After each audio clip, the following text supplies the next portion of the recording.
Want to welcome here Brodie Toffan, who joins us. He's had a situation where this time last year he was snowmobiling with some friends and faced a very terrifying experience, so much so that you could have lost your life in all reality, right? As scary as that is to say. But what was interesting about this story is after the fact, it was a number of days after, that you realized what it was that actually saved your life. So you're snowmobiling with some friends. You're out in East Trout Lake, north of Prince Albert, Saskatchewan. March 16th, 2013. Give us a bit of an idea as to how things started off.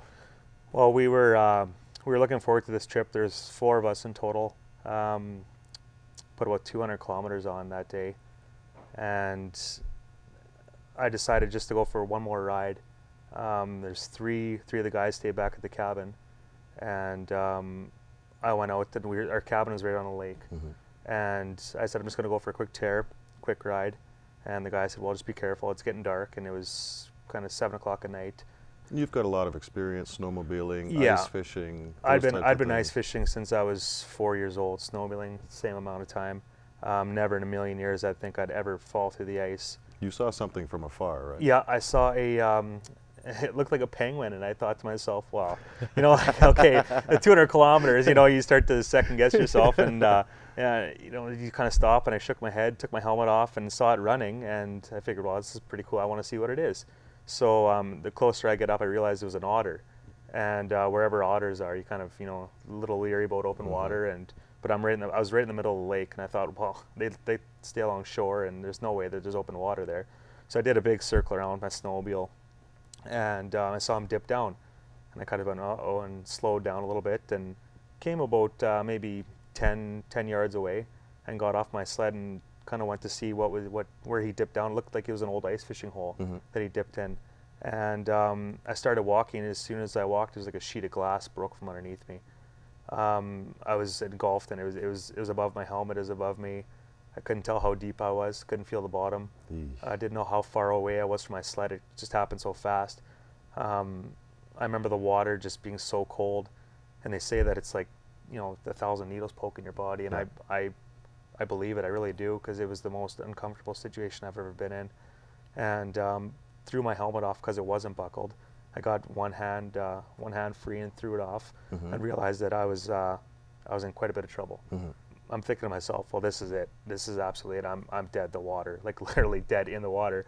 And like in that type of cold water, I mean, how are you able to move like you normally would be able to? I stiffened up pretty easy. Like you don't know.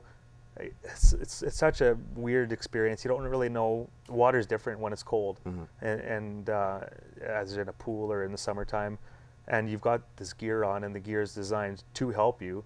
But I mean, when it gets wet, it's also, So, but I remember I had my gloves off too, which is the dumbest thing ever. I don't know why in -20 weather I'd take my gloves off. So I'm barehanded now, that's worse. And so I kind of did a circle around and bobbed for a little bit, and realized that the hole was getting bigger as I moved towards the ice. The ice kept on breaking out from underneath me. So you were continually trying to get yourself above the ice. Swimming in March, Wow.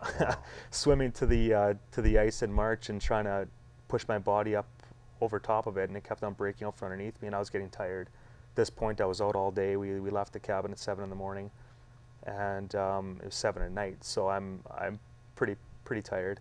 So after going through this, and you're trying to get out of the water a couple of times, 2 or 3 times, at that stage, what's going through your head? Honestly, I'm thinking about my first off, my wife, my family back home that I'm never going to see again. The little things that people, I tell the story to, that people say you should have been thinking about your sled and your possessions, didn't mean anything to me at that time. I just wanted to get warm. That was the biggest thing. I was cold. I was uncomfortable. I hate wet feet. That is my ultimate pet peeve, is wet feet. I absolutely hate it, and I knew at that point that if someone didn't come, I was in trouble. I was about 5 minutes away from the cabin, 5-10 minutes away from the cabin. They couldn't see me. I knew they would eventually come, but I thought, hypothermia sets in. And I've taken first aid before, but none of that made sense to me at that time, as I'm just trying to get myself out of the water. Were you starting to hyperventilate? I was starting to freak out. I was screaming pretty loud, and I think I was, honestly, without being embarrassed, I think I was even crying, just terrified. Wow. I didn't know what to expect. I've never you know, you hear stories like this, but you never ever think that it would happen to you ever in a million years. And I remember getting out of the water, getting myself up, and just laying there and thinking, oh my God, I got out, but I could hear the ice cracking from underneath me still. So I started barrel rolling out, and the most amazing thing to me was my gear wasn't freezing up. My boots were heavy, they felt like concrete, but my gear wasn't freezing up, and which was, you know, kind of cool in hindsight. And all I want is just people just to get educated. Anything could happen. Hits right? home again every time you say it, doesn't it? It does. It really does. Because I mean, one thing could have happened. I could have easily had a stroke. I've talked to a friend of ours, as a doctor. I could have had a stroke, a heart attack, or even at being 20 years old, anything could have happened. Amazing. Yeah. Now you're wearing FXR gear. I was.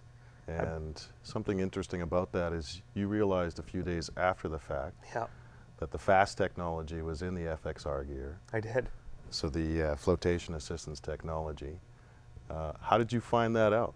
I was working at the, we were building the new police station downtown, and I was working with a coworker of mine whose dad is involved heavily in XFR or FXR, and I showed him the picture of me with the sled and what had happened, and he said, "You have flow technology or flow tech technology."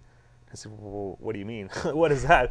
And he kind of just said, "Well, you don't know why you bought that?" And I said, "Well, it fit good. It was the suit. I look good. Yeah. I look good. I mean, clothes don't fit me good, and I was up and down. I could move pretty easy, and that's why I bought it." And he informed me that what I was actually wearing probably saved my life.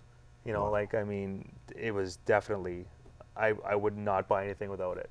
Now. Amazing. And you never buy a product thinking the worst. But having that in there is amazing. Is just that fail safe, because you always want to think of now as how, what if, right? You have to. I mean, because anything could happen. It's crazy. What does it mean to you to wear FXR gear now? Well, I look good. Yeah. I first and foremost, I look good. But honestly, at the end of the day, it's about coming home.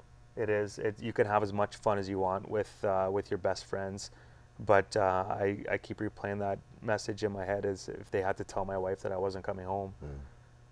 That's not something anyone should do. So I honestly believe this should be in everyone's backpack. It should be everyone, when they ride, they should own this technology. I really do. When we have lakes, as many lakes as we do in Canada, and we cross them every day when we're on snowmobiles, this is an absolute must. Thank you very much.